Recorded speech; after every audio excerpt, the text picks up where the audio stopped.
Assalamualaikum warahmatullahi wabarakatuh. Perkenalkan, saya Ahmad Fauzan Fadilah, Fisika Angkatan 2023.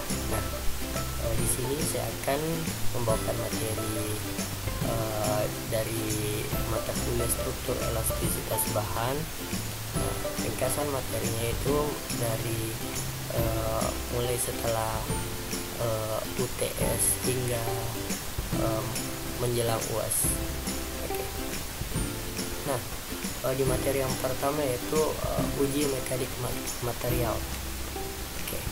Uji mekanik material yaitu mengukur tahanan material terhadap daya tarik. Spesimen ditarik hingga putus untuk mendapatkan kekuatan tarik maksimum atau ultimate tensile strength, tegangan maksimum, modulus elastisitas, serta tegangan luluhnya. Hasil uji tarik membantu kita untuk memilih bahan yang tepat untuk beban tarik tertentu. Nah, ada pengujian yang kedua yaitu uji tekan atau kompresi. Serupa dengan uji tarik tadi, namun dengan beban yang ditekan. Spesimen ditekan untuk menentukan kekuatan tekan atau compressive strength-nya dan perilaku elastik atau plastisnya. Dari kurva tegangan-tegangan, tekan bisa didapatkan batas elastis, batas luluh, serta kekuatan tekan. Untuk uji yang ketiga yaitu uji kekerasan. Nah, mengukur resistansi permukaan terhadap penetrasi atau indikator, contohnya seperti Rockwell, Brinell, dan Vickers. Nilai kekerasan mencerminkan kekuatan lokal dan keuletan relatif bahan. Pengujian yang keempat yaitu uji impact, di mana menilai ketangguhan retak, energi absorbed bahan dengan metode laju regangan tinggi. Contohnya ada tes Charpy, di mana sampel disangga mendatar dipukul dengan palu ion, serta metode Izot, di mana sampel disangga tegak. Nah, energi yang terserap saat patah diperoleh dari penurunan ketinggian ayunan palu, menggambarkan ketangguhan atau nilai impact material tersebut. Nah, uji yang terakhir yaitu uji kelelahan atau fatigue, di mana mengaplikasikan beban berulang siklik pada spesimen hingga terjadi retak atau kegagalan. Nah, tujuannya yaitu untuk mengetahui berapa banyak sih siklus yang dapat ditahan sebelum retak kritis. Fatigue sering digambarkan dengan kurva tegangan dan jumlah siklus. Kelelahan bisa terjadi pada tegangan jauh di bawah kekuatan tarik nominal jika siklusnya yang banyak. Oke, materi yang kedua, cacat kristal dan dislokasi. Cacat kristal merupakan ketidaksempurnaan kristal. Terdapat cacat titik, garis, atau planar. Contoh cacat titik seperti vakansi, di mana situs atom kosong dan interstitial atau atom kecil masuk ke celah isi yang lain. Nah, substitusi atom asing atau impuritas juga merusak keseragaman kisi. Cacat planar misalnya, di mana batas butir atau grain boundary dan kehilafan lapis atau stacking fault, serta cacat volume seperti pori atau void. Yang kedua, dislokasi.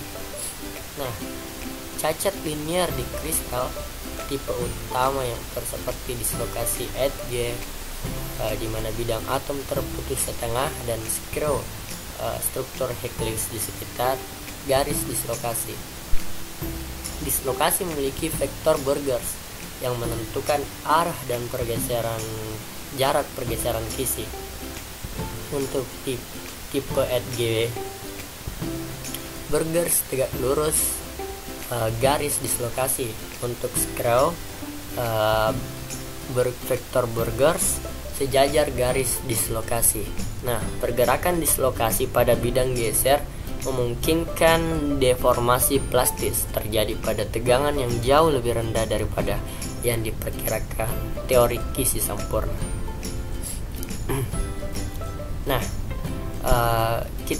kita masuk di materi terakhir pada materi yang kedua, yaitu dimana sistem sensor dalam kristal.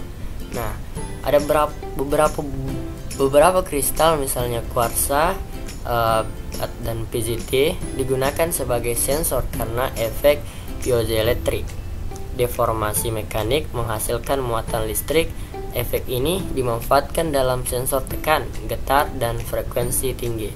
Sebagai contoh, kristal piezoelektrik di alat pengukur tekan mengubah tekanan menjadi sinyal listrik.